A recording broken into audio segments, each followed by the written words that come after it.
மேலும் ஒரு சில அரசியல்வாதிகள் இப்போது அவர்களுக்கு எல்லோருமே தெரிகின்ற ஒரே ஒரு மக்களை ஊக்குவிக்கிறோம் தேசிய மக்கள். அந்த தேசிய மக்கள் சக்தியில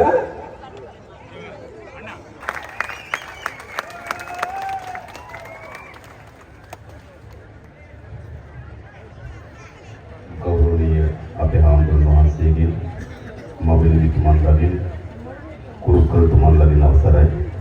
வணக்கத்துக்குரிய மதமர் குருவானே,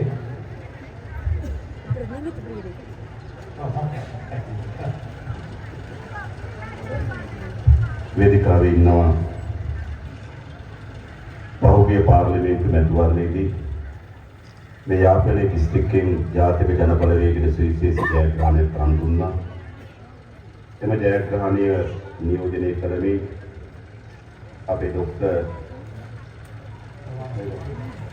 සහෝදරයා, ඒ වගේම අපේ ඉලන් කුමාරන් සහෝදරයා, ඒ වගේම රජීව සහෝදරයා පාර්ලිමේන්තු දැන් නියෝජනය කරනවා. ඒ සියලු දෙනාටම இந்த மேடையில் அமர்ந்து கொண்டிருக்கின்ற தேசிய மக்கள் சக்திக்கு போன பொது தேர்தலில் போது மாபெரும் வெற்றியை எடுத்து அந்த மக்கள் பிரதிநிதிகளாக இருக்கின்ற தோழர் பாலன் ராஜா அவர்களே, இளம் குமரன் அவர்களே, ரஜீவன் அவர்களே, ඒ වගේම අපේ දීවර ඇමති චන්ද්‍රසේකර සහෝදරයා, அதே போல மேடையில் இருக்கின்ற எமது மீன்பிடித்துறை அமைச்சர் தோழர் சந்திரசேகரன் அவர்களே, එළඹෙන මේ මැතිවරණයේදී මේ යාපනයේ නගර සභාවේ කණ්ඩායම නායකත්වය දෙන අපේ කපිලන් සහෝදරයා, அதே நேரம் எதிர்வரும் உள்ளூராட்சி மன்ற தேர்தலில் யாழ்ப்பாண மாநகர சபைக்கு தலைமை தாங்கும் கபிலன் தோழர் அவர்களே, අපේ සහෝදරයන් සහෝදරවරුන් සියලු දෙනාගෙන් අවසරයි. சகோதர சகோதரிமார்களே, எல்லோருக்கும் வணக்கம். සහභාගී වෙලා ඉන්න ආදරණීය අම්මලා තාත්තලා සහෝදර සහෝදරයන් ඔබ සියලු දෙනාගෙන් අවසරයි. இந்த இடத்தில் கூடியிருக்கின்ற தாய்மார்களே, தந்தைமார்களே, உங்கள் அனைவருக்கும் வணக்கம். මගේ කතාව පරිවර්තනය කරනවා දීර්ඝ කාලීන අපේ මිතුරෙක් වන ස්වාමිනාഥන් විමල් සහෝදරයා. මේ සහෝදරයාගෙන් අවසරයි. என்னுடைய மொழிபெயர்க்கும் என்னுடைய நீண்ட காலத்தின் நண்பன் சாமிநாதன் விமல் அவர்களுக்கு வணக்கம். විශේෂයෙන්ම මම පළමු කොටම තමුන්නාන්සලට ස්තුති වනවා. ගිය සැරේ පාර්ලිමේන්තු මැතිවරණයේදී ඓතිහාසික ප්‍රතිඵලයක් මේ යාපනයේ දිස්ත්‍රික්කය ජාතික ජනබලවේගයේ ජයග්‍රහණය කරලා ලබා දීමට තමුන්නාන්සලා මැදිහත් වීම පිළිබඳව முதலாவதாக நான் உங்களுக்கு நன்றி தெரிவித்திருக்கின்றேன்.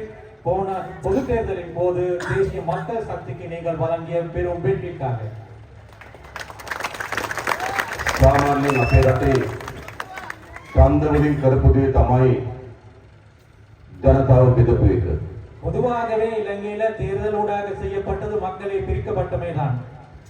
උතුරු ජනතාව දෙමළ පක්ෂ තෝරනවා, නැගෙනහිර ජනතාව මුස්ලිම් පක්ෂ තෝරනවා, දකුණු ජනතාව සිංහල පක්ෂ තෝරනවා. ඒක තමයි ඉතිහාසය. வரலாற்றில் என்ன நடந்ததுன்னா, வடக்கு மக்கள் தமிழ் கட்சிகளை தெரிவு செய்கிறார்கள், கிழக்கு மக்கள் முஸ்லிம் கட்சிகளை தெரிவு செய்கிறார்கள், தென்னிலங்கை மக்கள் வந்து சிங்கள கட்சிகளை தெரிவு செய்கிறார்கள். ඒකෙන් උනේ හැම ඡන්දෙකදීම අපේ රටේ ජනතාව බෙදෙන එක. அதன் ஊடாக என்ன நடந்ததுன்னா, எல்லா தேர்தலையும் எங்கள் மக்களை பிரிக்கப்படுவதாக தான் அமைந்தது. හැබැයි පහුගිය මහමැතිවරණදී මොකද සිද්ධ වුනේ? ஆனால் கடந்த பொது தேர்தலின் போது என்ன நடந்தது? උතුරු ජනතාවත්, දකුණු ජනතාවත්, නැගෙනහිර ජනතාවත්, සිංහල දෙමළ මුස්ලිම් සියලු ජනතාව තේරුවේ ජාතික ජනබලවේගය. ஆனால் கடந்த தேர்தலில் என்ன நடந்தது என்றால், வடக்கு மக்கள், தெற்கு மக்கள், கிழக்கு மக்கள், சிங்கள மக்கள், தமிழ் மக்கள், முஸ்லிம் மக்கள் எல்லோரும் தேர்வு செய்யப்பட்டது தேசிய மக்கள் சக்தியை. වෙනද ඡන්දවලින් ජනතාව බෙදෙනවා. அடுத்து முதல் நடந்த தேர்தலின் போது மக்கள் பிரிந்து சென்றார்கள், பிளவுபட்டார்கள். ගිය සැරේ ඡන්දෙදී ජනතාව එකතු වුණා. போன தேர்தலின் போது மக்கள் ஒன்றுபட்டார்கள். එකතු වුණා අපි ආයේ බෙදෙනවද? அப்படி ஒன்றுபட்ட நாங்கள் மீண்டும் பிரிந்து செல்வோமா? අපිට බෙදෙන්න ඕනද? நாங்கள் அப்படி பிரிந்து கொள்ள வேண்டிய நிலையில் இருக்கிறோமா? අපිට වෙන් වෙන්න ඕනද? நாங்கள் பிரிந்து செல்ல வேணுமா? අපිට ගහමරා ගන්න ඕනද? நாங்கள் அடிபட வேண்டுமா? අපිට එකිනෙකා කෙරෙහි සැකෙන් ජීවත් වෙන්න ඕනද? நாங்கள் பரஸ்பரமாக சந்தேகத்துடன் வாழ வேண்டுமா? එහෙම රටක් අපිට ඕනේ නෑ. அப்படியான ஒரு நாடு எங்களுக்கு தேவை. ජාතික ජනබලවේගය தேசிய மக்கள் சக்தி මේ රට ගොඩනගන්නේ இந்த நாட்டை கட்டி සිංහල அமைக்கப்படுகிறது. දෙමළ මුස්ලිම් අපි කවුරු? சிங்கள தமிழ் முஸ்லிம் நாங்கள் எல்லோரும் එකට ජීවත් වෙන, ஒன்றாக வாழ்கின்ற, එකට මියදෙන, ஒன்றாக இருந்து போகின்றனர். එකම මාතෘ භූමියක් ලෙස ஒரே தாயகத்தை கொண்டவர்களாக මේ රටේ සෑම පුරවැසියෙකුටම இந்த நாட்டில் இருக்கிற சகல பிரஜைகள் සමාන අයිතිවාසිකම් ලැබෙන உரிமைகள் கிடைக்கக்கூடிய සාධාරණ රටක් ගොඩනැගීමයි. நியாயமான ஒரு நாட்டை சாதாரண நாட்டை உருவாக்குவதற்காக එහෙම රටක් ඕන නේද අපිට? அந்த அவ்வாறான ஒரு நாட்டு எங்களுக்கு தேவையா? අපි සැකයෙන් ඉඳලා තියෙනවා. நாங்கள் சந்தேகத்திலிருந்து இருந்து අපි கொண்டுள்ளோம். වෛරයෙන් ඉඳලා තියෙනවා. நாங்கள் பகைமையுடன் இருந்து கொண்டுள்ளோம். අපි යුද්ධ කරගෙන තියෙනවා. நாங்கள் போர் புரிந்துள்ளோம். මොකද අපිට ඉතිරිලා තිබෙන්නේ? கடைசியா என்ன எங்களுக்கு கிடைத்துள்ளது? මොකක්ද ඉතුරුනේ? என்ன கடைசியாக මා மிஞ்சியுள்ளது? විනාශයට ලක් වුණු උතුරු පළාත மிகவும் அழிவை நோக்கி சென்று கொண்ட ஒரு வடக்கு பிரதேசம். දරුවෝ අහිමි වූ දෙමව්පියන් பிள்ளைகள் இழந்து போன தாய்மார்கள், ඥාතීන් අහිමි වූ ඥාතීන් உறவினர்கள் இழந்தவர்கள், මිතුරන් අහිමි වූ අය நண்பர்களை இழந்தவர்கள், සියල්ල අපිට අහිමි වුණා. இது எல்லாம் நாங்கள் அழிந்தவர்களாக தான் இருக்கிறோம். උතුරෙත් දකුණෙත් දෙකේම ඒක සිද්ධ වුණා. வடக்கிலும் தெற்கிலும் இது நிலவில் தான் நடந்தது. අපිට අවශ්‍යද ආ එහෙම යුගයක්? அப்படி எங்களுக்கு அவ்வாறான ஒரு காலம் திரும்பி தேவையா? අපිට ඕනද එහෙම ගහගන්න? அப்படி அவ்வாறான நாங்கள் சண்டை பிடிக்க வேணுமா? දැන් මේක අපි අවසන් කරන්න ඕන. இப்போ நாங்கள் அதனை முடிவுக்கு கொண்டு வர வேணும். අපේ පරම්පරාව යුද්ධ කරගත්තා. எங்களுடைய தலைமுறையை போர் புரிந்தோம், අපේ පරම්පරාව ගහගත්තා. எங்களை சண்டை பிடித்தோம். හැබැයි අපි මොකද කරන්න ඕන? ஆனால் நாங்கள் இனி என்ன செய்ய අපේ வேண்டும்? දරුවන්ගේ පරම්පරාවට எங்களுடைய பிள்ளைகளுடைய பரம்பரை යුද්ධ කරගන්න ඉදිරියට போர் புரியாத ஒரு நாடு, ගහගන්න ඉදිරියට சண்டை பிடிக்காத ஒரு நாடு, එකට සමගින් ජීවත් වෙන රටක් ஒற்றுமையாக வாழ்கின்ற ஒரு நாடு, ජාතික ජන බලවේගයේ මේ ආණ්ඩුව ගොඩනගන බවට මම තමුන්නාසල සාධක அந்த කරනවා. ஒரு நாடு தேசிய மக்கள் சக்தி உருவாக்கும் என்பதை நாங்கள் உறுதியாக கூறுகிறேன். තවදුරටත් අපේ රටේ ජාතිවාදය නැහැ. இனிமேலும் இந்த நாட்டில் இனவாதம் இல்லை. ජාතිවාදය වුණ කාටද? யாருக்கு இனவாதம் தேவையாக உள்ளது? ජාතිවාදය වුණ දේශපාලකයට. அரசியல்வாதிகளுக்கு தான் இனவாதம் தேவையாக உள்ளது. ජනතාවට ජාතිවාදය ඕනද? மக்களுக்கு இனவாதம் தேவையா? තමුන්නාසල දන්නවා உங்களுக்கு தெரியும், තිස්ස විහාර කේන්ද්‍ර කරගෙන ප්‍රශ්නයක් තියෙනවා. திஸ்ஸ வியாரை மையமாக கொண்டு ஒரு பிரச்சனை உள்ளது. මම පහුගියදා පාර්ලිමේන්තු උපදේශ කාර්ය සභාවේදී කිව්වා நான் சமீபத்தில் நடந்த நாடாளுமன்ற ஆலோசனை குழு கூட்டத்தில் கூறினேன், තිස්ස විහාරේ ප්‍රශ්න විසඳන්න ලේසි. திஸ்ஸ வியாரை பிரச்சனை மிகவும் இலகுவாக முடிவுக்கு கொண்டு வரலாம். ඒ ප්‍රශ්නේ කේන්ද්‍ර කරගෙන ක්‍රියාත්මක වෙන උතුරේ දේශපාලන අයින්වෙන්ද அது அந்த பிரச்சனையை மையமாக கொண்டு செயல்படும் வடக்கு அரசியல் அந்த பிரச்சனையிலிருந்து விலக வேணும். ඒ ප්‍රශ්නේ මත පදනම දකුණේ කරන දේශපාලන අයින් කරන්න. அந்த பிரச்சனையை வைத்துக் கொண்டு தென்னிலங்கையில் செய்கிற அரசியல் நிறுத்த வேணும். තිස්ස විහාරේ ප්‍රශ්න විසඳන්න පුළුවන්. திஸ்ஸ வியாரை பிரச்சனை ඒ මත තියෙන දේශපාලන ඉවත් කරොත් அதன் மீது தங்கியுள்ள அரசியலை நீக்குவதன் ஊடாகத்தான் அந்த පන්සලේ හාමුදුරන් වහන්සේ அந்த வியாரையில் இருக்கிற එම ක්‍රමේ ජීවත් වෙන පුරවැසියන් அந்த ஊரில் வாழ்கின்ற பிரஜைகள், අපේ නාග විහාරේ හාමුදුරන් වහන්සේ எமது நாகவியாரில் இருக்கிற பௌத்த பிக்கும் அவர்கள் එකතුමුත් විසඳන්න පුළුවන්. அவர்கள் சேர்ந்தா இந்த பிரச்சனையை විසඳන්න ඕන දෙන්නේ කවුද? இது வேண்டிய யார்? කවුද? யார்? දේශපාලකයා. யார் இதனை நடத்துகின்றது? ඒගොල්ලෝ ආපහුවන ජාතිවාදය. அவர்களுக்கு மீண்டும் இனவாதம் தேவை. අපි ආණ්ඩුවක් ලෙස කිසි විටක நாங்கள் அரசாங்கம் என்ற வகையில் කිසිදු ஒரு පළාතක ජනතාවගේ எந்த ஒரு பிரதேசத்து மக்களுடைய අයිතිවාසිකම් මුදුරගන්න உரிமைகளை பறிக்கிறதுக்காக, උරුමයන් මුදුරගන්න உரிமைகளை பறித்தெடுக்கிறதுக்காக කිසිසේත්ම කටයුතු කරන්නේ නැහැ. ஒருபோதும் செயல்பட மாட்டோம். මේ රටේ කොතනක පුරාවස්තුවක් හම්බුණා இந்த நாட்டில் எந்த இடத்தில் ஒரு தொல்பொருளியல் காணக்கூடியதாக මේ රටේ இருந்தாலும், කොතනක ඓතිහාසික නටබුන් හම්බුණා இந்த நாட்டில் எந்த இடத்தில் கடந்த காலத்து சார்ந்த எச்சங்களை காணக்கூடியதாக இருந்தாலும், අපිව සිංහලද දෙමළද මුස්ලිම්ද කියලාද බලන්න ඕන. நாங்கள் அது சிங்களமா தமிழ்மா முஸ்லிமா என்றா பார்க்க வேண்டுமா? ඒක වැරදි. அது தவறானது. ඒ පුරාවස්තු දිහා අපි බලන්න ඕන. அந்த தொல்பொருள்களை நாங்க பார்க்க ඒ வேண்டியது ඓතිහාසික නටබුන් දිහා බලන්න ඕන. அது வரலாற்று ரீதியான ஒரு எச்சங்களாக தான். ඒක අපේ රටේම උරුමයක්. அது எமது நாட்டின் மரபுரிமையாக தான் අපි நாங்கள் අද பார்க்க මොකද வேண்டும். වෙමින් තිබෙන්නේ? ஆனால் இந்த என்ன நடந்து கொண்டுள்ளது? පුරාවස්තුවක් මත උනාම ஒரு இடத்தில் இருந்து ஒரு தொல்பொருளை காணக்கூடியதாக இருந்தால், ඓතිහාසික නටබුන් මත උනාම வரலாற்று ரீதியான இடங்களில் இருந்து வரலாற்றியான பொருட்கள் காணக்கூடியதாக ඒක இருந்தால் සිංහලද කියලා හොයනවා. அது சிங்களமாக இருக்குமா என்று ඒක சொல்லுங்கள். දෙමළද කියලා அது හොයනවා. தமிழாக இருக்கிறதா என்று ඒක பார்க்கிறார். හින්දුද කියලා හොයනවා. அது ஹிந்துவா இருக்கிறதா என்று ඒක பார்க்கிறார். බෞද්ධකමද කියලා அது හොයනවා. பௌத்தத்தை என்று பார்க்கிறார். දැන් අපි හොයන්නේ මොකද්ද? நாங்கள் என்ன එදා தேடுகின்றோம்? අපේ රටේ කොහොමද තිබුණේ? ஆனால் நாங்கள் என்ன தேட வேண்டும்? ඒ උරුමයන්ගෙන් පෙන්වන්නේ මොකද්ද? எங்கள் நாடு அந்த காலத்தில் என்ன ඒ අපි ආරක්ෂා மாதிரி කරගන්න ඕන. அது என்ன மாதிரி இருந்தது? අනාගත පරම්පරාව රැකලා දෙන්න ඕන. அடுத்த வரும் தலைமுறைக்கு அதனை பாதுகாக்க வேண்டும் என்றால் நாங்கள் நாங்கள் பார்க்கிறது. ජාතිවාදියා බලන්නේ එහෙම නෙවෙයි. ஆனால் இனவாதி அப்படி பார்க்கிறது இல்லை. ඒක හින්දුද? இது ஹிந்துவாக இருக்கா? ඒක බෞද්ධද? அது பௌத்தமா இருக்கா? ඒ තමයි ජාතිවාදියාගේ ස්වභාවය. அதுதான் இனவாதியுடைய சுபாவம். මේවලන්ට ඕන විදි වෙන්න කුමක්ද? எனவே அவர்கள் என்ன தேவையாக உள்ளது? ජාතිවාදී කණ්ඩායම් වලට இனவாத குழுக்களுக்கு என்ன தேவையாக உள்ளது? ඒගොල්ලෝ පරාජයටපත් වුණා. அவர்கள் தோல்வி அடைந்தார்கள். ජනතාව ප්‍රතික්ෂේප කළා. மக்களால் அவர்கள் நிராகரிக்கப்பட்டார்கள். ජලි මොකද්ද වෙමින් තිබෙන්නේ? இனி என்ன நடந்து එම கொண்டுள்ளது? ජාතිවාදය මත அந்த இனவாதத்தை එම ජාතිවාදය කේන්ද්‍ර කරගෙන அந்த இனவாதத்தை மையமாக ජලි கொண்டு අපේ රටේ ගැටුම් හදන්න උත්සාහ කරනවා. மீண்டும் இந்த நாட்டிலே முரண்பாடுகளை தோற்றுவிக்க මම முயற்சிக்கிறார்கள். ඔබට එකක් කියන්නම්. நான் உங்களுக்கு இது ஒரு விடயத்தை මොන වේශයෙන් எந்த ஒரு வேடத்தில் මොන வந்தாலும் ආකාරයෙන් எந்த விதத்தில் வந்தாலும் ජලි ජාතිවාදය නැගිටින්න උත්සාහ කළොත් இந்த நாட்டில் இனவாதத்தை தலை தூக்க ඒ முயற்சித்தால் පරාජයටපත් කරන්න அதனை தோற்கடிக்கிறதுக்கு ජාතික ජනබලවේග ආණ්ඩුව தேசிய மக்கள் சக்தியுடைய அரசாங்கம் ගත හැකි හැම පියවරක්ම ගන්න බව මම තමුන්වහන්සේට කියනවා. ஆகக்கூடிய எல்லா நடவடிக்கைகளும் நாங்கள் இனவாதத்தை கொண்டிருக்க மாட்டோம். අපේ ජාතික සමගිය අවශ්‍යයි. எங்களுக்கு தேவையான இன ஒற்றுமை. මම දන්නවා මේ යාපනයේ ජනතාව எனக்கு தெரியும் இந்த யாழ்ப்பாண மக்கள் පාරම්පරික දේශපාලන නායකයෝ හිටියා. அப்போ பரம்பரையாக அரசியல் செய்த தலைவர்கள் இருந்தார். පාරම්පරික පක්ෂ තිබුණා. பரம்பரையாக நான் வந்த அரசியல் கட்சிகள் இருந்தது. 1949 හදපු ෆෙඩරල් පක්ෂය තිබුණා. 1949ஆம் ஆண்டுல உருவாக்கப்பட்ட பெடரல் கட்சி இருந்தது. දෙමළ විශාල නායකයන් නියෝජනය කරපු TLF තිබුණා. தமிழ் அரசியல் கட்சி பெரிய அரசியல் தலைவர்களை விரைந்து දෙමළ කොංග්‍රසය තිබුණා. தமிழ் காங்கிரஸ் இருந்தது. මේ විශාල පක්ෂ තියද්දි இந்த பெரும் கட்சிகள் இருந்த போது මහා නායකයෝ ඉද්දි பெரும் தலைவர்கள் இருக்கும் போது கூட තමුන්වහන්සේලා අපිව තෝරාගත්තා. நீங்கள் எங்களை தெரிவு செய்து கொண்டிருக்கிறீர்கள். අපේ කුමරන්ව තෝරාගත්තා. எங்களுடைய இளங்குமரன் தோழரை අපේ රජීව තෝරාගත්තා. எங்களுடைய ரஜீவன் தோழரை தெரிந்து கொண்டிருக்கிறீர்கள். අපේ දොස්තර සහෝදරයා තෝරාගත්තා. எங்களுடைய மருத்துவர் பவனராஜ தோழரை தெரிந்து කරු கொண்டிருக்கிறீர்கள். තේරීමක්. அது ஒரு நல்ல தெரிவு. හැමදාම තේරුවේ කවුද? இதுக்கு முதல் என்ன எவரை தெரிவு செய்தார்? පැරණි පක්ෂවලින් பழைய கட்சிகள் இருந்து தான் පැරණි නායකයෝ. பழைய தலைவர்களை தான் தெரிவு ඒකයි செய்தார். තමුන්වහන්සේලා ஆனால் போன தேர்தலில் போது ජාතික ජනබලවේගයට ඡන්ද දීලා தேசிய மக்கள் சக்திக்கு வாக்களித்து අලුත් කණ්ඩායමක් නියෝජිතයෙක් තෝරාගත්තා. புதிய ஒரு அணியை நீங்கள் உங்களுடைய பிரதிநிதிகளாக தெரிவு செய்து තමුන්වහන්සේලා අපි කෙරේ විශ්වාස තබුවා. நீங்கள் எங்கள் மீது நம்பிக்கை வைத்தீர்கள். මම එක සාධකයක් දෙන්නම්. நான் ஒரு உறுதிமொழியை මොන வழங்குகிறேன். දුෂ්කර තත්ත්වයෙන් යටතේ හරි எந்த ஒரு கடினமான நிலைமையின் තමුන්වහන්සේ අපි கீழ் කෙරේ තමන්ලත් සාධකය நீங்கள் எங்கள் மீது வைத்த நம்பிக்கை අපි කෙරේ තියෙන විශ්වාසය எங்கள் மீதான நம்பிக்கை කිසිසේත්ම පිටින් ඊට නොවන බව මම සාධක කරනවා. எந்த விதத்திலும் முறியடிக்கிறதுக்கு விட மாட்டேன் என்பதை நான் உறுதியாக கூற விரும்புகிறேன். ඒ වගේම අපි විශ්වාස කරනවා அதே போல எங்களை நம்பி තමුන්වහන්සේලා நீங்கள் විසඳා ගැනීම සඳහා අපේක්ෂා කරන ප්‍රශ්න තියෙනවා.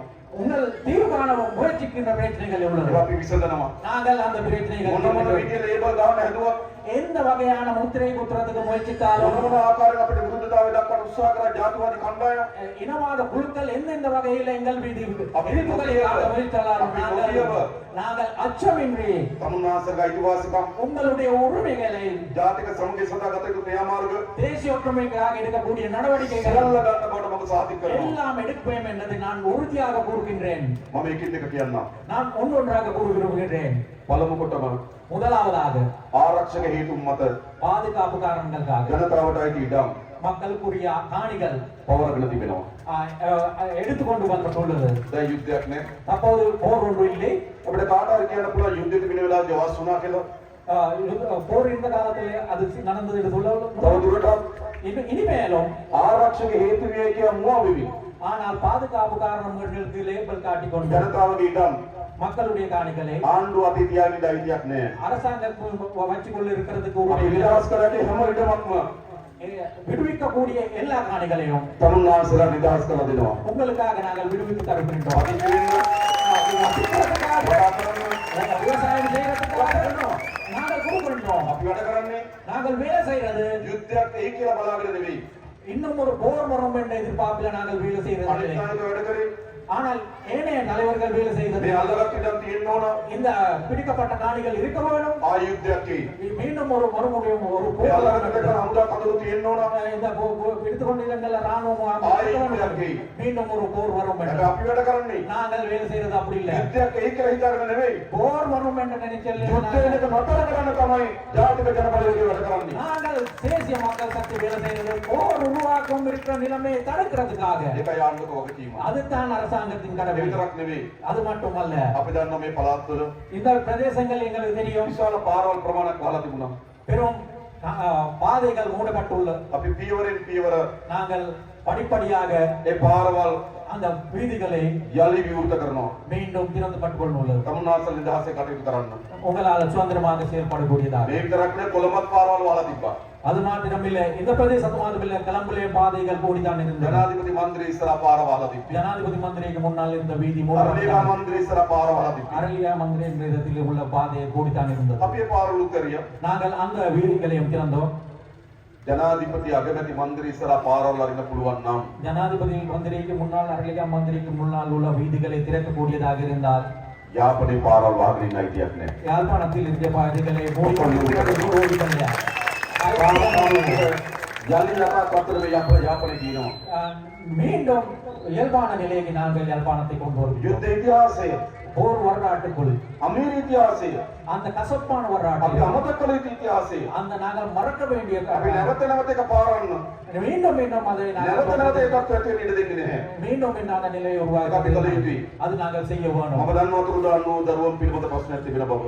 காணாமல் போன ஆக்களுடைய பிள்ளைகள் අපි හැකියතරම් උත්සාහ කරනවා. நாங்கள் இயல்பான அளவுக்கு முயற்சிக்கின்றோம். ඔබගේ දරුව உங்களுடைய பிள்ளை ආණ්ඩුවට බාර දුන්නා නම්, அரசாங்கத்திடம் ஒப்படைக்கப்பட்டதாக පොලිස් ස්ථානයකට බාර දුන්නා නම්, போலீஸ் நிலையத்தின் மீது හමුදා ஒப்படைக்கப்பட்டதாக කඳවුරකට බාර දුන්නා නම්, ராணுவ மீது ඒ දරුවට මොකද උනේ කියලා அந்த பிள்ளைக்கு என்ன நடந்தது என்பதை සොයා බැලිය යුතුයි.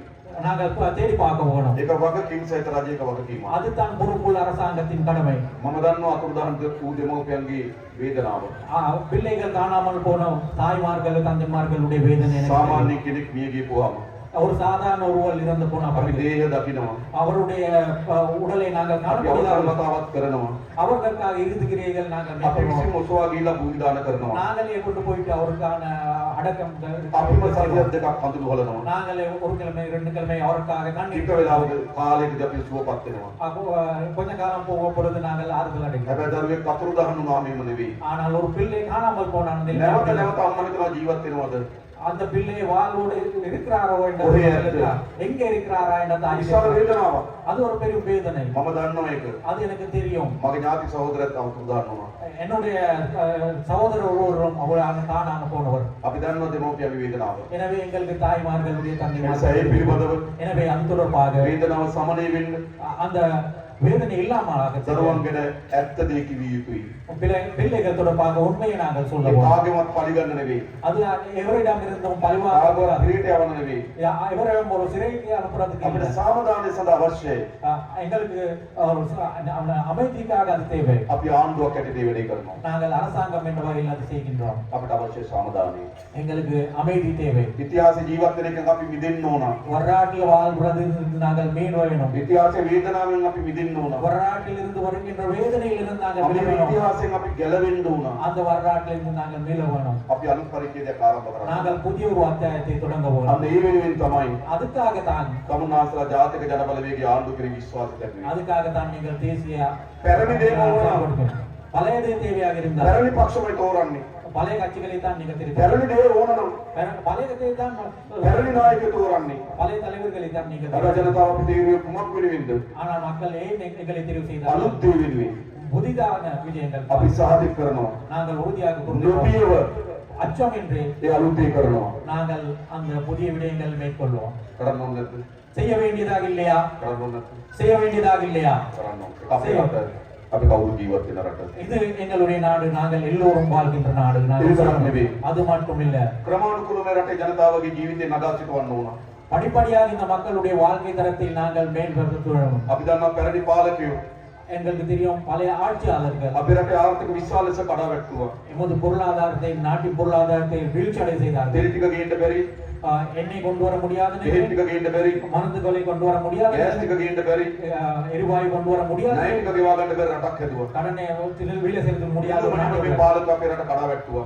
இந்த நாட்டு ஆசியாளர்கள் இந்த நாட்டை முழுமையாகவே අපි சீரழித்தார்கள். දැන් ක්‍රමානුකූලව நாங்கள் இப்ப படிப்படியாக අපේ රට ගොඩනගමින් තිබෙනවා. எமது நாட்டை கட்டியெழுப்பு கொண்டு මම இருக்கிறோம். කියන්න සතුටුයි. நாங்க சொல்ல விரும்புகின்றேன், අවුරුදු 5කට පස්සේ 5-6 வருடங்களுக்கு பிறகு ලංකාවේ වැඩිම විදේශ සංචිත ප්‍රමාණය අධික වෙලා තියෙනවා. இலங்கையில் மிகவும் அதிகமான வெளிநாட்டு செலவாணி நாங்கள் இப்ப திரட்டி உள்ளது. මාස 6ක් තිස්සේ 6 மாத காலமாக ඩොලරයට සාපේක්ෂව රුපියල හෙල්ලෙන්නේ නැතුව තියෙනවා. டாலருடன் ஒப்பிட்டு அளவில் பார்க்கும்போது ரூபாவின் பெறுமதி வித்தியாசம் அடையாமல் இருக்கிறது. දාලා දීපු විශාල ව්‍යාපෘති ප්‍රමාණයක් மூடிப்பட்டு இருந்த பெரும்பாலான செயல் திட்டங்கள் යලි ආරම්භ කරන්න තීරණය කළා තිබෙනවා. தொடங்குறதுக்காக நாங்க நடவடிக்கை கொள்வோம். කටුනායක එයාපෝට් එක ව්‍යාපෘතිය ජපාන් රජය දාලා ගියා. கட்நாயகா உள்ள விமான நிலையத்தின் செயல் திட்டத்தை ஜப்பான் அரசாங்கம் கைவிட்டு போனது. ආපෝ ආරම්භ කරන්න තීරණය කළා.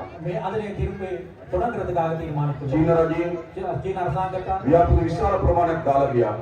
பெரும்பாலான செயல் திட்டங்களை අලුත් ව්‍යාපෘති සහ පැරණි ව්‍යාපෘති 76ක් ආරම්භ කරන්න තීරණය කළා තිබෙනවා. ஆனால் தற்போது பழைய செயல் திட்டங்களும் புதிய திட்டமாக 76 செயல் திட்டங்களை திரும்பி தொடங்குறதுக்காக நாங்கள் செயல்படுகிறோம்.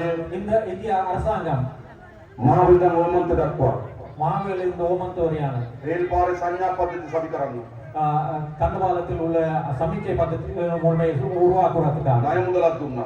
கடனை வழங்கியது. පෞගේදා මෝදි අග්‍රාමාත්‍යතුමාගේ සහභාගීත්වය සමග கடந்த மாதத்தில் நடந்த மோடி அவர்களுடைய விஜயத்துடன் கடந்த சில நாட்களுக்கு முன்னர் நடந்த மோடி அவர்களுடைய விஜயத்துடன் එම ණය මුදල ආධාරයක් බවට පරිවර්තනය කරා. அந்த கடனை எங்களுக்கு கொடுக்கிற அன்பளிப்பாக மாற்றி இருக்கிறார். සහාය ගන්න සෑම රටකින්ම நாங்கள் எல்லா நாடுகளிலும் ඒකේ පරමාර්ථය எங்களுடைய මේ රට ගොඩ නැගීම.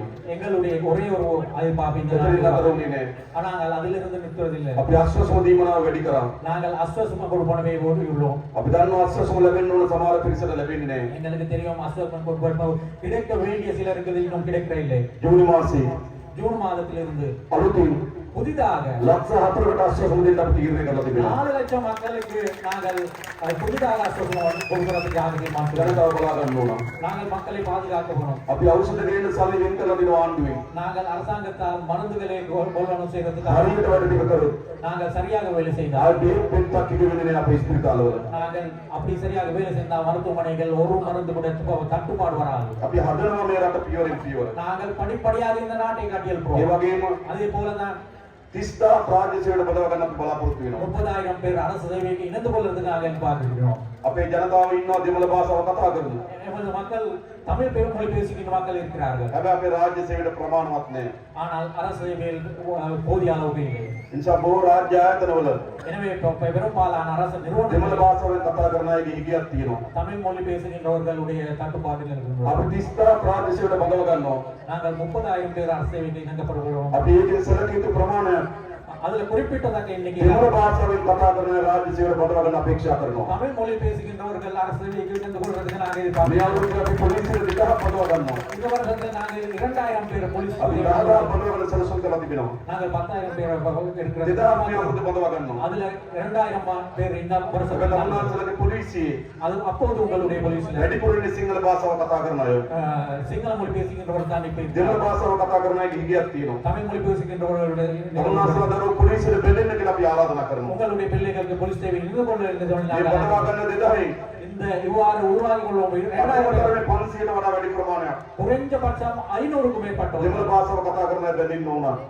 தமிழ் மொழி பேசுகின்றவர்கள் இணையவானோம். තමුන්නාන්සලා පොලිසියට ගියපුවාම நீங்கள் போலீஸ்க்கு போன போது දෙමළ භාෂාවෙන් කතා කරන නිලධාරියෙක් ඉන්න ඕන. தமிழ் மொழி பேசுகின்ற ஒரு உத்தியோகத்தர் இருக்க வேண்டும். දෙමළ භාෂාව තේරෙන නිලධාරියෙක් ඉන්න ඕන. தமிழ் மொழி புரிந்து கொள்ளக்கூடிய உத்தியோகத்தர் ඒක இருக்க வேண்டும். තමයි මේ රට අපේ බව දැනෙන්නේ. அப்போதுதான் இந்த நாடு எங்களுடைய நாடு. ඒ නිසා මේ රාජ්‍ය සේවයටත් எனவே அரசு சேவைக்கும் පොලිසියටත් போலீஸுக்கும் විශේෂයෙන්ම නාවික හමුදාවට குறிப்பாக கடற்படை ගුවන් හමුදාවට விமானப்படையினருக்கு බදවා ගන්න කටයුතු කරලා තිබෙනවා. உள்வாங்கிக் கொள்றதுக்கு நாங்கள் செயல்படுகிறோம். அதே போல கூட දෙමළ භාෂාව කතා කරන තරුණයන් අපි අපේක්ෂා කරනවා. தமிழ் மொழி பேசுகின்ற இளைஞர்களுடைய මේ மக்கள் මුහුද ආරක්ෂා කරගන්න இந்த உலக கடலை பாதுகாத்துக் கொள்றதுக்கு නාවික හමුදාවට විශාල කාර්යභාරයක් තිබෙනවා. கடற்படையினருக்கு பெரும் பொறுப்பு உள்ளது. ඔබගේ දරුවන් බඳවන්න உங்களுடைய பிள்ளைகள் அதுல சேர்க்கப்படும். අපිට ඕන හැම අතිම සමගිය පිරිති රටක්. எங்களுக்கு தேவையான எல்லா வகையான விதத்திலும் அதுக்காக நாங்கள் ඒ செயல்படுகிறோம். විතරක් නෙවෙයි පාසල් දරුවෝ ලක්ෂ 16කට அதனால் மாத்திரம் இல்ல பாடசாலை பிள்ளைகள் රුපියල් 14 60000 දුන්න පාසල් පොත් උපකරණ මිලදී ගන්නවා. பாடசாலை உபகரணங்களை கொள்வனம் செய்யறதுக்கு 15 கொடுக்கிறோம். අපි වැටුප් වැඩි කරා. நாங்கள் சம்பளத்தை அதிகரித்துள்ளோம். ආණ්ඩුවක සපෝරට කරමින් තියෙන්නේ. அரசாங்கம் என்ற வகையில் என்ன செய்து கொண்டிருக்கிறோம்? මුදල් හොරකම් කරන්නේ නැතුව, கல்வி මුදල් නාශ කරන්නේ නැතුව, பணத்தை திருவடுக்கலாம் භාණ්ඩාගාරේ මුදල් එක්රැස් කරලා திரை சேகரித்து பணத்தை சவாலுக்கு ජනතාවට බෙදා දෙනවා. மக்களிடம் அம்சம் செய்கிறோம். සියලු නාස්ති නතර කරනවා. எல்லா வகையான விடயத்தையும் நாங்கள் මම நிப்பாட்டிப்போம். පහුගියදා நான் கடந்த சில நாட்கள் முன் මේ යාපන දිස්ත්‍රික් සංවර්ධන කමිටුවට ආවා. நான் யாழ்ப்பாண மாவட்ட அபிவிருத்தி குழு கூட்டத்தில் මේ பங்கேற்றேன். යෝජනා ගණනාවක් අපිට ඉදිරිපත් වුණා. அதன் போது பல திட்ட முன்மொழிவுகள் முன்வைக்கப்பட்டோம். අපි හැම යෝජනාවකටම நாங்கள் அந்த எல்லா திட்ட මේ முன்மொழிவுகள் අයවැය ලේඛනය මුදල් වෙන් කරා. இந்த வரவு செலவு திட்டத்தில் பணம் ஒதுக்கியுள்ளோம். සමහර අය මට කිව්වා சிலர் என்னிடம் சொன்னார் කංකසන්තුරේ ජනාධිපති මන්දිරයක් තියෙනවා කියලා. காங்கிரசின் துறையில் ஒரு ஜனாதிபதி மந்திரி ஒன்று இருக்கிறது என்று கூறினார். මට ඒක එපා. எனக்கு அது தேவையில்லை. ඕගොල්ලන්ට ඕන ජනාධිපති මන්දිරයක් உங்களுக்கு ஜனாதிபதி மந்திரி ஒன்று தேவையா? ඕනද? தேவையா? එපා. தேவையில்லை. ජනාධිපති මාලිගය. ஜனாதிபதி. අපි මොකද කරන්නේ? நாங்கள் என்ன செய்ய போறோம்? අපි දිස්ත්‍රික් සංවර්ධන කමිටුවට කිව්වා நாங்கள் மாவட்ட அபிவிருத்தி குழு මේ கொடுத்தோம். යාපනයට වැදගත් වෙන ව්‍යාපෘතියක් කියන්න.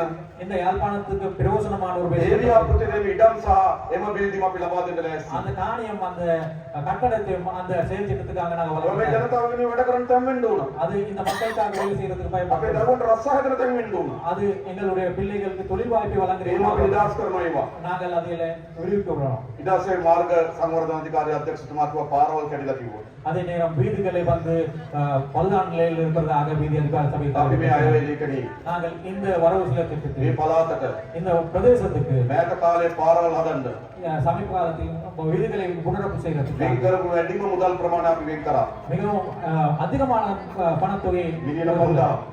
මිල් දශලක්ෂ 5000ක් වෙන් කරලා තියෙනවා පාරවල් හදන්න. அதாவது 5000 மில்லியன் ஒதுக்கப்பட்டுள்ளது. දැන් නිලධාරි මාත්‍ර හදන්න ඕන. இப்ப உத்தியோகஸ்தர்கள் அது செய்ய வேணும். වඩි වැඩි කරලා තියෙන හොරකන්නොත් බෑ. எனவே உத்தியோகஸ்தர்களுடைய சம்பளத்தை கூட்டிக் கொள்வது எனவே களவு செய்ய முடியாது.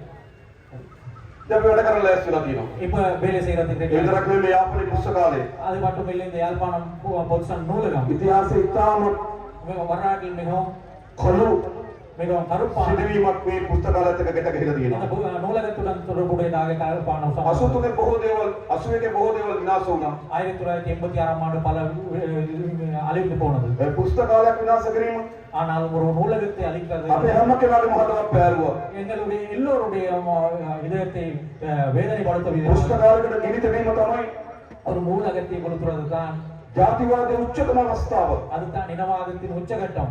අපි මේ අවුරුද්දේ நாங்கள் இந்த வருடத்தில் රුපියල් කෝටි 10ක් அதாவது 10 கோடி ரூபாய் වෙන් කරා ஒதுக்கப்பட்டுள்ளோம். පුස්තකාලේ පහසුකම් ටික හදන්න. நூலகத்தில் வசதிகள் ඒ දරුවන්ට කියවන්න, இந்த பிள்ளைகள் දරුවන්ට ඉගෙන ගන්න, படிக்கிறதுக்கு එහෙම අපි ආවොත් වැඩ කරනවා. அப்படித்தான் நாங்கள் இருக்கிறது. அது மட்டுமல்ல මේ නගර සභා බිල්ඩින් එක இந்த நகர சபை கட்டடம் විශාල බිල්ඩින් එකක් තියෙනවා. பெரிய ஒரு கட்டடம் ஒன்று உள்ளது. හැබැයි මොකවත් වැඩක් වෙන්නේ නැහැ. ஆனால் எந்த ஒரு வேலையும் நடக்கிறதாக இல்லை. ඒ බිල්ඩින් එක ඔක්කොම හදුවට පස්සේ அந்த பில்டிங் முழுமையாக பூர்த்தி செய்த பிறகு මොනවද කරන්න කියලා හිතා ගන්නත්. என்ன செய்யலாம் என்றது நாங்கள் யோசிக்க முடியாத அளவில் මේ இருக்கு. තරම් විශාල බිල්ඩින් එකක්. அந்த அளவுக்கு பெரிய ஒரு பில்டிங். අපේ ගම්වල ගෙවල් ඉතා කුඩායි. எங்களுடைய கிராமங்களில் இருக்கிற வீடுகள் மிகவும் சிறிது. අපේ නගර සභාව ගොඩාක් ලොකුයි. ஆனால் எங்களுடைய முனிசிபல் கவுன்சில் வந்து மிக பெரியது. அப்படித்தான் நிலைமை. අපි මොකද කරේ? நாங்கள் என்ன செய்யணும்? ඒක මේ අවුරුද්දේ அது இந்த வருடத்தில் වැඩ නැවත ඒක රාජකාරී පටන් ගන්න පුළුවන් වෙන ආකාරයට அதில் வேலைகள் தொடங்கக்கூடியதான முறையில் ප්‍රතිසංස්කරණය කිරීම සඳහා மேல் திருத்தங்கள் செய்யக்கூடியதாக දශලක්ෂ 400ක් වෙන් කරලා තියෙනවා. 10,00,000 பெரிய හදන්න ඕන. இதனை கட்டியமைக்க මේ வேணும். ජනතාවගේ තැන් බවට පත් කරන්න இது ඕන. மக்களுடைய இடங்களாக மாற்ற ඒ வேணும். විතරක් නෙවෙයි. அது மாத்திரமல்ல මේ උතුරු පළාත இந்த வடக்கு மாகாணம் විශාල ජනතාව මහ පොළොවත් එක්ක හැප්පෙන ජනතාවක්. இந்த நிலத்துடன் போராடுகின்ற மக்களுடைய பிரதேசம். අපි පෝරසානාගාර වැඩි කරා. நாங்கள் உரமானியத்தை கூட்டியுள்ளோம். පාරිශ්‍රාමික බිලක 25000 දක්වා වැඩි කරා. 15,000 இருந்ததை நாங்கள் 25,000 கூட்டியுள்ளோம். එළවලු සහ පළතුරු වගා කරනවා නම් ඒවටත් අපි පෝරසානාගාර දෙන්න කටයුතු කරනවා. மரக்கறிகளுக்கும் வேற பழங்களுக்கான விவசாயிகளுக்கும் நாங்கள் நிவாரணத்தை ඒ විතරක් නෙවෙයි අපි හඳුනාගෙන තියෙනවා. அது மட்டுமல்ல நாங்கள் அடையாளம் මේ கண்டுள்ளோம். උතුරු පළාතේ இந்த வடக்கு மாகாணத்தில் අක්කර 16 දාග පුළුවන් පොල් වගා කරන්න. 16 ஏக்கர் தென்னை பயிரீடு செய்யக்கூடியது. අලුත් පොල් ත්‍රිකෝණයක් හදන්න පුළුවන්. எனவே தென் முக்கோணம் ஒன்று நாங்கள் உருவாக்குறதுக்கு ආණ්ඩුව සහාය දෙන්න ඕන. அதுக்காக நாங்கள் அரசாங்கம் අපි මේ අවුරුද්දේ நாங்கள் இந்த வருடத்தில் මිලියන 500ක් වෙන් කරා.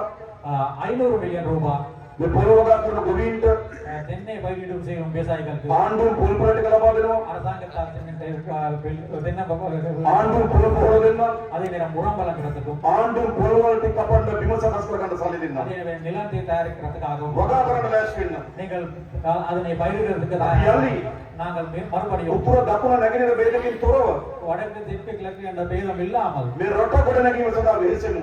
இந்த நாட்டை கட்டியெழுப்பதற்காக முயற்சிப்போம். මේ උතුරු පළාත இந்த வடக்கு மாகாணம் සංචාර කර්මාන්තකතා විශාල ඉඩ ප්‍රස්ථා තිබෙනවා. சுற்றுலாத்துறைக்காக பெரிய வாய்ப்புகளை கொண்ட பிரதேசம். හැබැයි අරුගම්පිට එක තරම් ஆனால் அருகம்பி பிரதேசத்துக்கு வருகின்ற அளவுக்கு දකුණට යන තරම් தென்னிலங்கைக்கு வருகின்ற அளவுக்கு උතුරට සංචාරක වෙන්නේ නැහැ. வடக்கு நோக்கி අපි අභ්‍යන්තර ගුවන් සේවය ඉතාම ශක්තිමත් කරලා நாங்கள் உள்நாட்டு விமான சேவை மிகவும் பலப்படுத்துவோம். කොළඹට එන සංචාරකයන් கிளம்புக்கு வருகின்ற உல்லாச பயணிகள் ගුවනින් යාපනයට එන්න වැඩ விமான පිළිවෙලක් மூலமாக யாழ்ப்பாணத்துக்கு வருகின்றதான අලුත් සංචාරක ගමනාන්තයක් බවට යාපනය පත් කරනවා. அதாவது சுற்றுலா மையமாக சுற்றுலாவர்கள் வருகின்றவர்களாக யாழ்ப்பாணம் මනරම් නිර්ල තීරයක් තියෙනවා. மிகவும் அழகான ஒரு கடற்கரை உள்ளது. සංචාර කර්මාන්තර යෝග්‍ය ස්ථානයක් බවට පත් කරලා තිබෙනවා.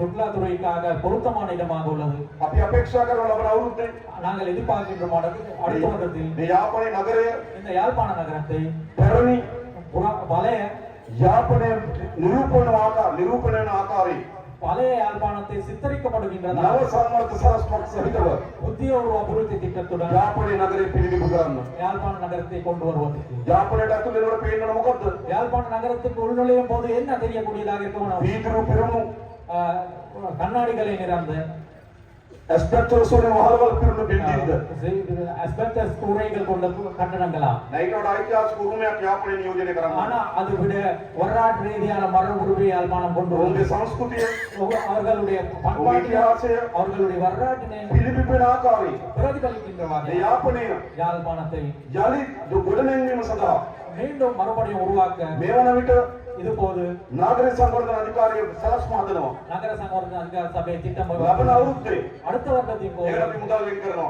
அதுக்காக நாங்கள் பணம் ஒதுக்கீடு පැරණි ඉතිහාසයේ පිළිබිඹෙන ආකාරයේ பழைய வரலாற்றினை சித்தரிக்கப்படுகின்றதாக යලි නගරයක් බවට යාපනය පත් කරන්න සලසුම් හදනවා. பழைய யாழ்ப்பாணம் சித்தரிக்கப்படுகின்ற ஒரு நகரமாக யாழ்ப்பாணத்தை நாங்கள் අපි உருவாக்கின்றோம். දැන් වතුර ප්‍රශ්න තියෙනවා. எங்களுக்கு தெரியும் தண்ணீர் பிரச்சனை இருக்கு. කැමිකල් ප්‍රශ්න තියෙනවා. கழிவுகள் அகற்ற தொடர்பான ඒවා විසඳීම සඳහා අපි කටයුතු කරනවා. அது நாங்கள் தீர்ப்பு கொள்றதுக்கு நாங்கள் මේ பேசுவோம். ආණ්ඩුව තමයි இந்த அரசாங்கம் தான் පළමු වතාවට முதலாக ජනතාව වෙනුවෙන් ගොඩනැගුණු ආණ්ඩුව. மக்களுக்காக உருவாக்கப்பட்ட அரசாங்கம். උතුර දකුණ නැගෙනහිර වේදකින් තොරව உனக்கு தெற்கு கிழக்கு இந்த பேர හැම පළාතම ජනතාව எல்லா பக்கத்திலும் மக்கள் තමන්ගේ ජනතාවල සලකන தங்களுடைய மக்களாக රට கருது ඉදිරියට යන්න ඕන කියලා කල්පනා කරන ආණ්ඩුව. இந்த நாட்டை முன்னேறி செல்ல வேண்டும் என்று சொல்லுகிற அரசாங்கம். அது மட்டுமல்ல, මේ උතුර පළාත විශාල ජීවන සම්පතක් තියෙනවා. இந்த வடக்கு பிரதேசத்தில் பாரிய ஒரு மீன்பிடி හැබැයි வளம். විශාල අවාසනාවකට අපි මුහුණ දී තිබෙනවා. ஆனா பெரும் ஒரு டூரிஸ்ட் நிலைக்கு නීති நாங்கள் විරෝධී මසුම් මරන්නම් சட்டவிரோதமான முறையில் மீன்பிடி துறை නීති විරෝධී ආම්පන්න ක්‍රම சட்டவிரோத கருவிகளை பயன்படுத்தி මුළු පරිසර පද්ධතිය විනාශ කරනවා. முழுவதாகவே சுற்றுச்சூழலை අපි දීවරගේ අයිතීන් දැහ ගන්නවා. எங்களுடைய மீனவர்களுடைய உரிமைகள் මම பறிக்கப்படும். පෞද්ගලිකව நான் கடந்த காலங்களில் ඉන්දියානු අගමැති මෝදිතුමත් එක්ක මෝදි අගමැතිතුමත් එක්ක කතා කරා. இந்திய பிரதமர் மோடி அவர்களுடைய உரையாடினேன். ඉක්මනින් මේකට විසඳුමක් අවශ්‍යයි. இதுக்கு உடனடியாக தீர்வு தேவை. මේ උතුරේ මහදේශ මුහුදේ සම්පත් இந்த வடக்கு கடலின் வளங்களில் මේ මුහුදේ මානව සම්පත இந்த மீன் வளத்தை මේ උතුරේ ජනතාවට අයිති. இந்த வடக்கு மக்களுக்கு சொந்தமானது. මම නාවික හමුදාවට දැනුම් දීලා තියෙන්නේ. நான் கடற்படைக்கு அறிவித்துள்ளேன். අපේ සම්පත් ආරක්ෂා කර ගැනීම සඳහා எங்களுடைய வளத்தை பாதுகாத்துக் கொள்வதற்காக රටේ හැම පියවරක්ම ගන්න කියලා මම නාවික හමුදාවට උපදෙස් දෙනවා. எடுக்கக்கூடிய எல்லா நடவடிக்கையும் எடுக்க வேண்டும் என்று சொல்லி நான் கடற்படையினருக்கு கட்டளையிட்டுள்ளேன். රකින්න ඕනේ අපේ සම්පත. நாங்கள் எங்களுடைய வளத்தை பாதுகாக்க வேண்டியதாக இல்லையா? සමාජශීලී අපේ ඡන්දය දීලා நீங்கள் எங்களுக்கு வாக்களித்து අපි ආණ්ඩුවක් දුන්නා. எங்களுக்கு அரசாங்கத்தை வழங்கினோம். අපි මොකද කරන්න ඕන? நாங்கள் என்ன செய்ய வேணும்? ආණ්ඩුවේ තියෙන බලය තමයි அரசாங்கத்தில் உள்ள ඒ அதிகாரத்தை සම්පත් ආරක්ෂා කරනවා. அந்த வளங்களை பாதுகாக்க එම ජනතාවට උරුම කරලා දෙන එක. அந்த மக்களுக்கு உரியதாக்குறது. අන්න ඒ දේ කරන්න අපි වැදියක් වෙනවා. அது செய்யறதுக்கு நாங்க தலை ඒ වගේම நிற்கிறோம். අපි දන්නවා அதே மாதிரி எங்களுக்கு தெரியும், විශේෂ 1983 ඉඳන් குறிப்பாக 1983 විශාල දෙමළ ජනතාව மிக அதிகமான தமிழ் மக்கள் මේ රට අත්හැරලා ගියා. இந்த நாட்டை விட்டு சென்றார்கள். අද தற்போது ලෝක විශාල ව්‍යාපාරිකයන් බවට පත් වෙලා තිබෙනවා. அவர்கள் உலகத்தில் பெரும் வியாபாரிகள் විශාල ධනය තියෙන අය බවට පත් වී තිබෙනවා. மாறி இருக்கிறார்கள். මම මේ සියලු දෙමළ ඩයස්පෝරාවට ආරාධනා කරනවා. டயஸ்போராவில் இருந்து அனைத்துவருக்கும் ඔබගේ ඥාතීන් ඉන්න බිම உங்களுடைய உறவினர்கள் இருக்கின்ற ඔබ ඉපදුණු බිම நீங்கள் வளர்ந்த ඒ බිම ගොඩනගන්න. இந்த நிலத்தை கட்டியெழுப்புவதற்கு ඒ ජනතාවගේ ආර්ථිකය ගොඩනගන්න. அந்த மக்களுடைய பொருளாதாரத்தை පුළුවන් තරම් ආයෝජනය කරන්න. இயல்பான அளவு முதலீடு යලි செய்ய උතුරට එන්න කියලා අපි ආරාධනා කරනවා. மீண்டும் வடக்குக்கு வர வேண்டும் என்று சொல்லி நான் යලි ලංකාවට එන්න කියලා අපි ආරාධනා කරනවා. மீண்டும் இலங்கை வர வேண்டும் என்று சொல்லி එනක සුරක්ෂිතයි. இந்த நாடு பாதுகாப்பானது ජාතිවාදයෙන් තොර රටක්. இனவாதம் இல்லாத ஒரு நாடு හැම වෙනක් කෙනාගේම අයිතිවාසිකම් සාධාරණ සොපිලිකන රටක්. எல்லோருடைய உரிமைகளும் சாதாரணமாக හැම நியாயமாக සංස්කෘතියකටම ගරු කරන රටක්. எல்லா பண்பாட்டினையும் மதிக்கின்ற ஒரு හැම நாடு අයිතිවාසිකම්ම ආරක්ෂා කරන්න පෙළඹෙන රටක්. எல்லாருடைய பாதுகாப்பையும் அவருடைய ලාලගේ අපිට ආරාධනා කරනවා. எனவே அவர்களுக்கு நாங்கள் නැවත அழைப்பு මේ රට ගොඩනගන්න ඔබගේ ආයෝජනය කැඳවන්න. இன்னும் இந்த நாட்டை சிறப்பாக அமைக்கிறதுக்கு உங்களுடைய முதலீட்டை இங்கு මේ කලු செய்யுங்கள். පරිච්ඡේදයක් இது ஒரு புதிய அத்தியாயம் පැරණි කළු අතීතය අවසන් කරලා பழைய கருப்பான வரலாற்றை மறந்துட்டு අලුත් අනාගතයක් සලකගෙන යන පරිච්ඡේදයක්. இதுவா இந்த அத்தியாயம் வந்து புதிய ஒரு எதிர்காலத்துக்கான அத்தியாயம். ඉතාමත් වැදගත් දේශපාලන පරිවර්තනයක්. இது மிக முக்கியமான அரசியல் மாற்றம். අපේ අම්මලා තාත්තලා எங்களுடைய தாய்மார்கள் தந்தைமார்கள் දීර්ඝ කාලයක් ප්‍රාර්ථනා කරපු ප්‍රාර්ථනය மிக நீண்ட காலமாக எதிர்பார்த்த ஒரு கனவு அது. විවිධ ආකාරයෙන් මෙවැනි ආණ්ඩු අපේක්ෂා කරා. பலவிதமான முறையில் இந்த அரசாங்கங்களை அவர் මෙවැනි எதிர்பார்த்தார். ආකාරයෙන් තමන්ගේ අයිතිවාසිකම් බලාපොරොත්තු වුණා. அதன் ஊடாக தங்களுடைய உரிமைகளை பாதுகாத்துக் கொள்ள வேண்டும் என்று අන්න ඒ ආණ්ඩුව හදලා තියෙනවා. அந்த அரசாங்கத்தை நாங்கள் அமைத்துள்ளோம். ආණ්ඩුවක් හදලා දෙන මොන වගේ ආණ්ඩුවක්ද? நாங்கள் என்ன மாதிரியான அரசாங்கத்தை உருவாக்க මහජනගේ මුදල් සත්‍යයක් කොරකම් කරන්න තියෙන ආණ්ඩුවක්. மக்களுடைய பணத்தை ஒரு சதம் கூட களவு செய்யாத ஒரு அரசாங்கத்தை உருவாக்கியுள்ளோம். මම ජනාධිපතිවරයා நான் ஜனாதிபதி අපේ රාමසෝදර දීවර ඇමතිවරයා ராம்சா தோழர் வந்து கடற்தொழில் අපේ அமைச்சர் කුමරන් ඇතුළු මන්ත්‍රී කණ්ඩායම குமரன் தோழர் உட்பட நாடாளுமன்ற உறுப்பினர்கள் එක සහතිකයක් දෙන්න පුළුවන්. நாங்கள் ஒரு உறுதிமொழி කිසිවෙක් வழங்குகிறோம். இது எவரையும் මහජනගේ සත්‍යයක් කොරකම් කරන්නේ නැහැ. மக்களுடைய ஒரு சதம் கூட களவு මහජනගේ සත්‍යයක් නාස්ති කරන්නේ නැහැ. மக்களுடைய ஒரு சதம் கூட விரயம் செய்ய மாட்டார்கள். මහත්තයා எங்களுடைய மருத்துவ தோழர் அவர்கள் ලොකු ආදායමක් ලැබුවෝ பெரிய ஒரு சம்பளத்தை பெற்றவர் පැත්තකින් තියලා දේශපාලනය කරනවා. அது விட்டுட்டு அரசியல் செய்கிறார். මොකක් වෙන්නේද? அது எதுக்காக? මේ රට හදන්න. இந்த நாட்டை මේ රට கட்டியெழுப்ப ජනතාවට හොඳ ජීවිතයක් උරුම කරලා දෙන්න. இந்த நாட்டின் மக்களுக்கு நல்ல ஒரு சிறந்த காலத்தை உருவாக்குறது. අපේ රටේ මොකක්ද පැරණි දේශපාලනය? எங்களுடைய நாட்டில் இருந்த பழைய அரசியல் என்ன? රට දුප්පත් වෙනවා. நாடு வறுமை நோக்கி ජනතාව දුප්පත් වෙනවා. மக்கள் வறுமை நோக்கி செல்கிறது. පාලකයා පොහොසත් වෙනවා. ஆட்சியாளர்கள் செல்வந்தர்கள் ஆகிறார்கள். අයිට්ස් වල පාලකයා පොහොසත් වුණා. ஆட்சியாளர்கள் செல்வந்தர்கள் ஆகினார். පොහොසත් උනේ නැති. ஆட்சியாளர்கள் பணக்காரர்களாக மாற இல்லையா? නීති විරෝධී වැලි තොටුපොළ ගෙනියනවා. சட்டவிரோதமான மணல் அகற்றம் செய்கிறார்கள். නීති විරෝධී ක්‍රියාකාරකම් වල යෙදෙනවා. சட்டவிரோதமான செயல்பாடுகள் මේ විදිහට තමයි මේ රට තිබුණේ.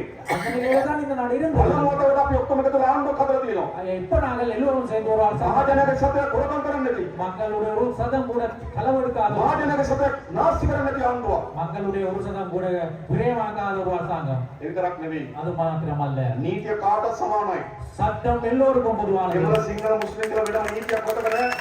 சிங்கள தமிழ் முஸ்லிம் என்ற ஒரு சட்டம் இந்த நாட்டில் இல்லை. ගහේ තියෙන එක නීතියක්, දුප්පත් අයට තව නීතියක් එහෙම නැහැ. செல்வந்தருக்கு ஒரு சட்டம், வறுமையானவர்களுக்கு ஒரு சட்டம் என்றது இல்ல. අපේ රටේ නීතිය කොහොමද තිබුණේ? எமது நாட்டில் எப்படி சட்டம் ගහේ இருக்கிறது? තියෙන එක නීතියක්, பணம் உள்ளவர்களுக்கு ஒரு சட்டம், දුප්පත් අයට තව නීතියක්.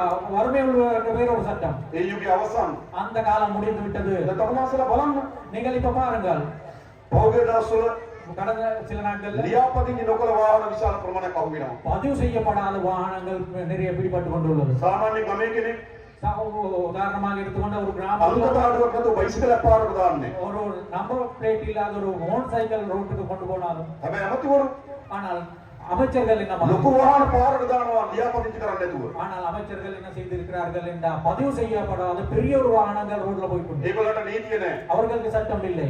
නීතියට උඩින් හිටිය අපේ රටේ පාලකයෝ. ஆட்சியாளர்கள் சட்டத்துக்கு உயர்ந்த நிலையில் இருந்தார்கள். ලංකාවේ පළමු වතාවට இலங்கை முதலாக කාටත් සමාන නීතියක් තියෙන රටක් හදලා තියෙනවා. எல்லோருக்கும் பொதுவான சட்டம் உள்ள நாட்டை நாங்கள் உருவாக்கியுள்ளோம்.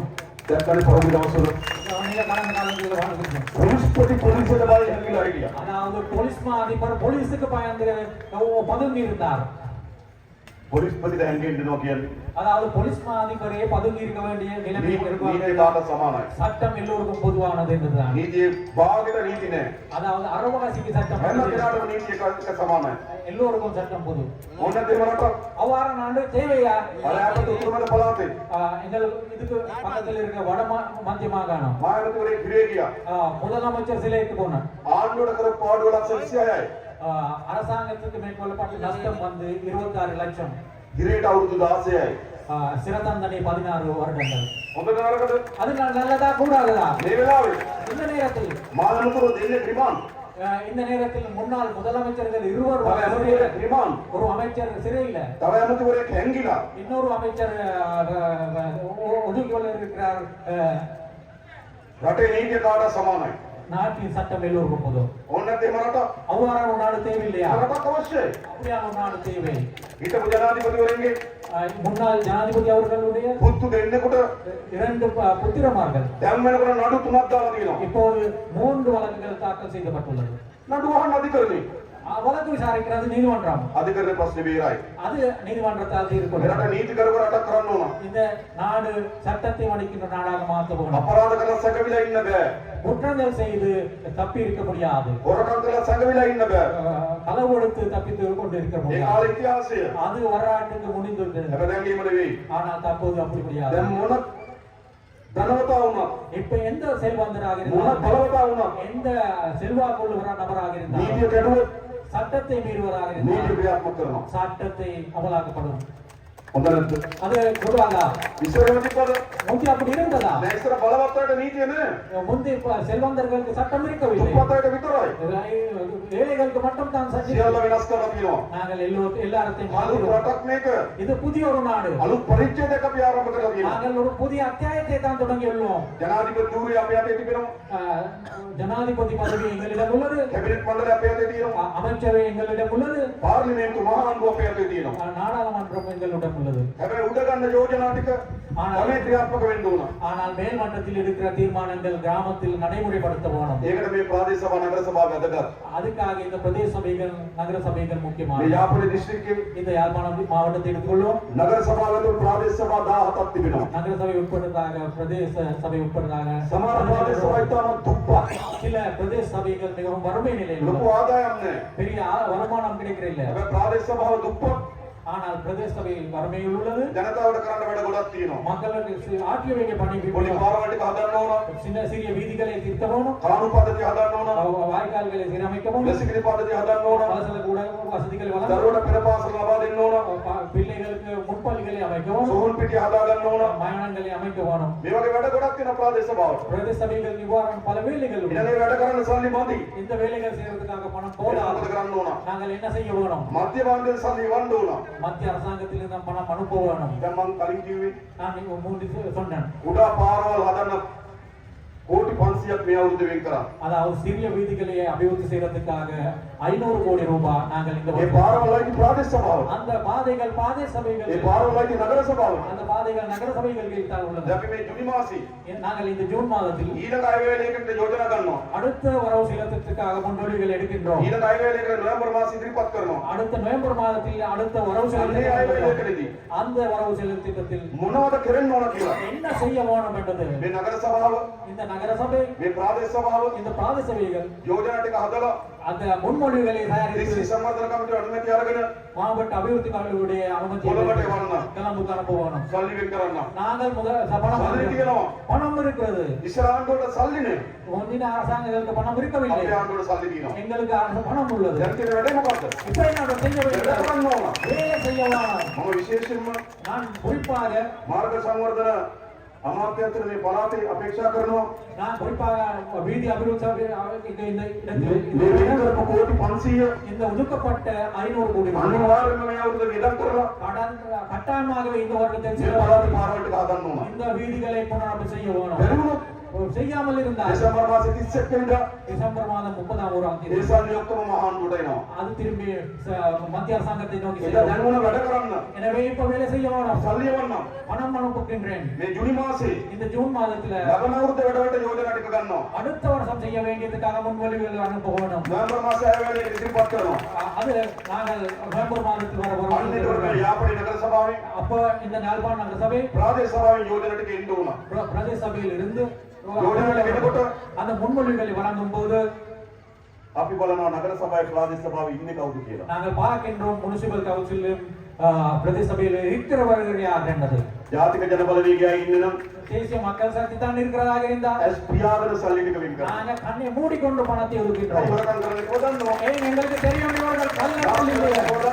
இவர்கள் வேறமாக்க மாட்டார் என்று தெரியும். වෙන අය නම් ඉන්නේ ஆனா வேறாக்கள் தான் இருக்கிறதாக இருந்தால் 10 පාරක් හිතනවා. நாங்கள் 10 முறை சிந்திக்க வேணும். කොන්ක්‍රීට් පාරකට සල්ලි ඉල්ලලා கான்கிரீட் வைத்துக்கு காசு போகும்போது පාරට කොන්ක්‍රීට් ටිකයි பாதைக்கு கொஞ்சம் கொண்டு விழும். සභාපතිගේ සාක්කුවට ගොඩයි. ஆனால் தலைவருடைய பாக்கெட்டுக்கு அதிக பணமும் போகிறது. එහෙම නේද වෙන්නේ. அப்படித்தானே நடந்தது. එහෙම කරන්න දෙන්නේ නැහැ සල්ලි. அப்படி செய்யறதுக்கு நாங்கள் பணம் பணக்க මොකද மாட்டோம். වෙන්න ඕනකම තියෙන්නේ. எது நடக்க வேணும்? අන්න මහා ආණ්ඩුව කරන වැඩේට அதாவது மத்திய அரசாங்கம் செய்கிற ආ வேலைக்கு සමාන වැඩේ කරන ප්‍රාදේශ සභාව වුණා. அதே மாதிரி வேலை செய்கின்ற பாதி சபை வந்து මහා வேணும். ආණ්ඩුව හොරකම් කරන්නේ மத்திய அரசாங்கம் களவெடுக்காம இருக்கும் නගර போது සභාව ප්‍රාදේශ සභාව හොරකම් කරන්නත් බෑ. எனவே நகர சபையும் பிரதேச சபையும் මහා ආණ්ඩුව නාස්ති කරන්නේ மத்திய அரசாங்கம் வந்து ප්‍රාදේශ සභාව නාස්ති කරන්නේත් නැහැ හොරකම් කරන්නේත් නැහැ. நகர சபையும் பிரதேச சபையும் விரயம் செய்யக்கூடாது. මහා ආණ්ඩුව වැඩ කරනවා மத்திய அரசாங்கம் வேலை செய்து கொண்டு இருக்கும் නගර போது සභාව ප්‍රාදේශ සභාවත් වැඩ කරනවා. நகர சபையும் பிரதேச சபையும் வேலை செய்யும். එහෙනම් දෙන්න ඕන කාටද? அப்ப யாருக்கு வாக்களிக்க வேணும்? ජාතික ජනබලවේගය. தேசிய மக்கள் சக்திக்கு. මහා ආණ්ඩුව හොරකම් කරන්නේ නැහැ. தேசிய மக்கள் சக்தி களவெடுக்க மாட்டார். ප්‍රාදේශ සභාව හොරකම් කරනවා. ஆனால் பிரதேச சபை களவெடுக்க මහා ආණ්ඩුව மாட்டார். නාස්ති කරන්නේ නැහැ. தேசிய மத்திய அரசாங்கம் களவெடுக்காம இருக்கும் ප්‍රාදේශ සභාව போது නාස්ති කරනවා. பிரதேச சபை களவெடுக்கிறார். මහා ආණ්ඩුව වැඩ කරනවා மத்திய அரசாங்கம் வேலை செய்து கொண்டு போது ප්‍රාදේශ සභාව කකුලෙන් අදිනවා. பிரதேச சபை வந்து அதுக்காக தடையாக இருக்கும் போது වෙන අයට දුන්නොත් විනදී அதுதான் நடக்கும். வேறாக்களுக்கு கொடுத்தா කරනවද ඒක?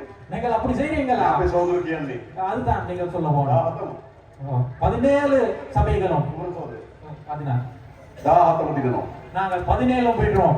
අලුත් පරිච්ඡේදයක් අපි ආරම්භ කරනවා. நாங்கள் புதிய ஒரு அத்தியாயத்தை මහා தொடங்குவோம். ආණ්ඩුව සල්ලිනවා மத்திய அரசாங்கத்திலிருந்து பணம் ප්‍රාදේශ பெறுகிறோம். සභාව සල්ලි එකතු කරගන්නවා. பிரதேச சபை ஊடாக பணம் திரட்டப்படுவோம். ඒක පරිස්සම් කරලා அதனை நாங்கள் பாதுகாப்பு පළාතේ වැඩ ටික කරන්න பிரதேசத்தை வேலைகளை செய்ய පළාතේ වැඩ ටික මෙහෙවන්න. பிரதேச வேலைகளை நெறிப்படுத்துறதுக்கு ජාතික ජනබලවේග නගර සභාව ප්‍රාදේශ සභාව බාර දෙනවා. தேசிய மக்கள் சக்திக்கு பிரதேச சபையும் நகர சபையும் ஒப்படைக்குவார்.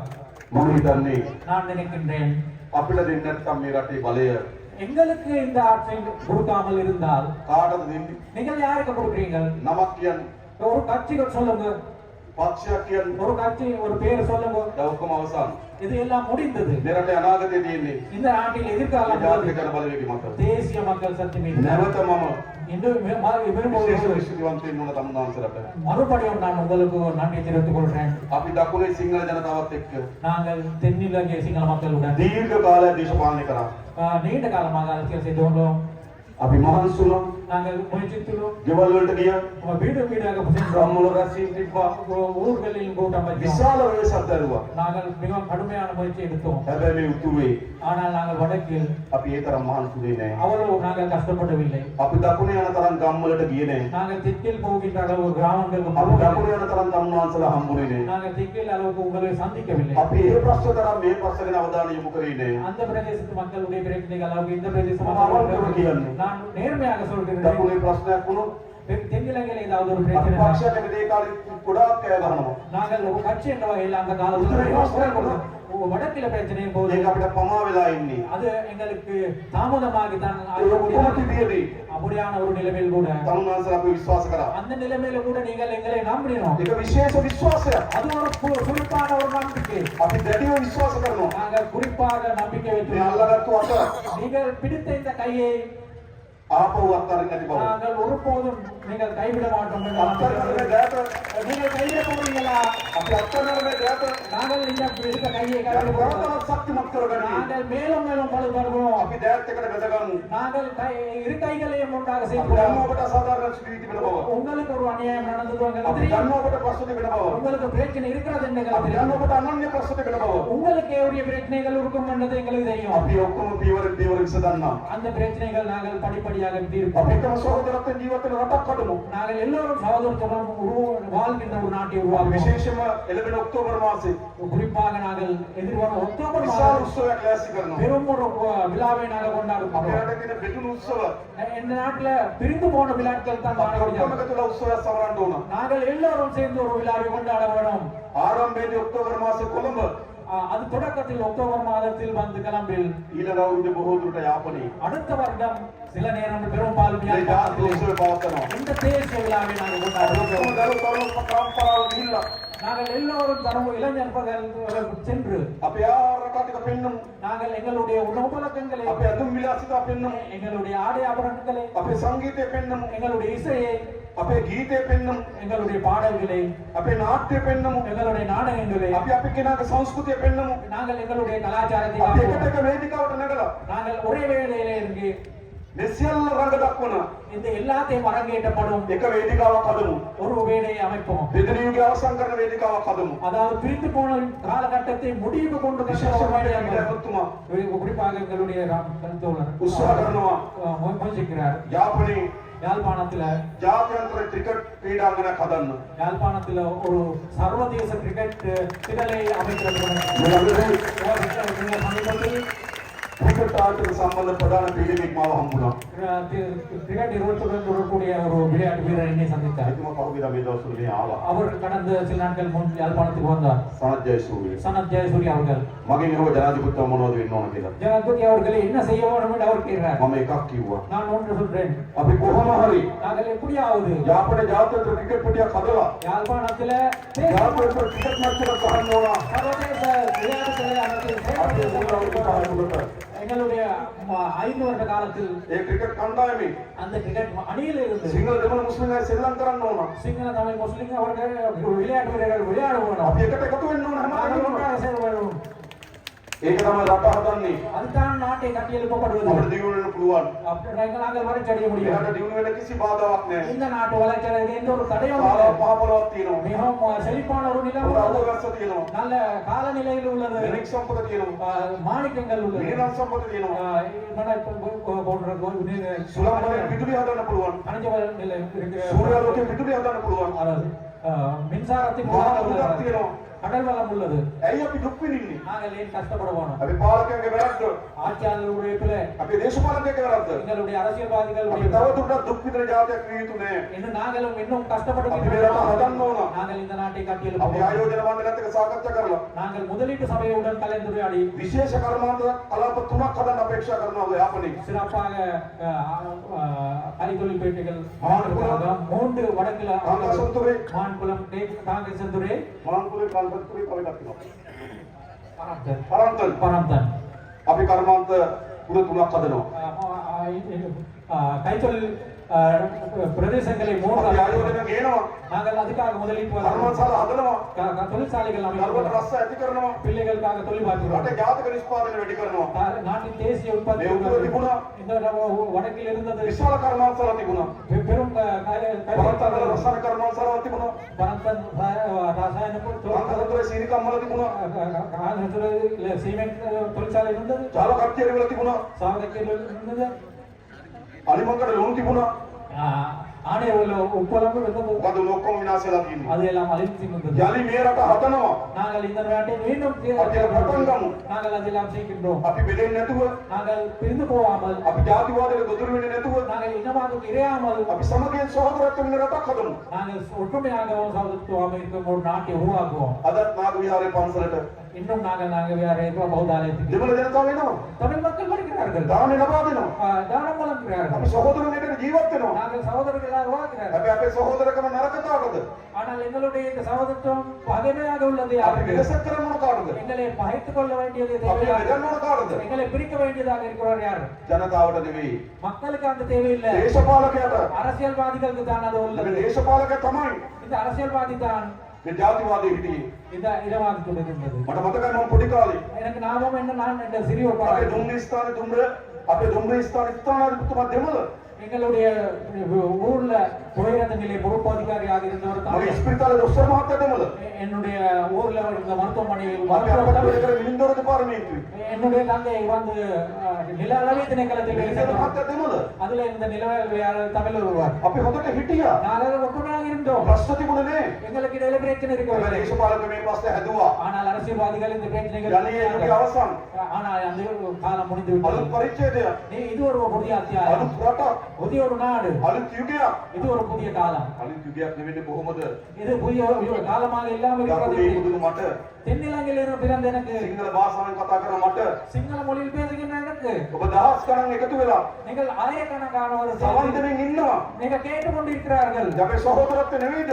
இது இதுதான் අපේ විශ්වාසය නෙවෙයිද? இதுதான் நம்பிக்கை, අපේ බැඳීම නෙවෙයිද? இதுதான் எங்களுக்கு ஏற்பட்டது. යලි මේක බෙදෙන්න දෙන්නේ නෑ. இது மறுபடியும் நாங்கள் பிளவுபட යලි விடுவோம். කටු මෙතෙන්න දෙන්නේ නෑ. இன்னும் முரண்பாடுகள் இடம்பெறும். දුෂ්කර පරිච්ඡේදය අවසන්. கடந்த காலம், அந்த கடினமான අඳුරු காலம், පරිච්ඡේදය අවසන්. அந்த கருப்பான அத்தியாயம் முடிந்து விட்டது. අලුත් යුගයක් අපි ආරම්භ புதிய කරමු. ஒரு யுகத்தை நாங்கள் ඒ தொடங்குவோம். වෙනුවෙන් අපි අල්ලාගත්තුවත් அதுக்காக நாங்கள் கைகோர்த்திருந்தோம். අත්තරින් නැතු ඉදිරියට යමු. அந்த கைகோர்த்தின கைகளை இன்னும் அந்த கைகளை ශක්තිමත් ඉදිරියට යමු. பலமாக உண்டு ඒ වෙනුවෙන් සියලු දෙනා එකතු වෙමු. அதுக்காக எல்லோரும் ඒ முன்வாங்க. වෙනුවෙන් සියලු දෙනා පෙරට යමු.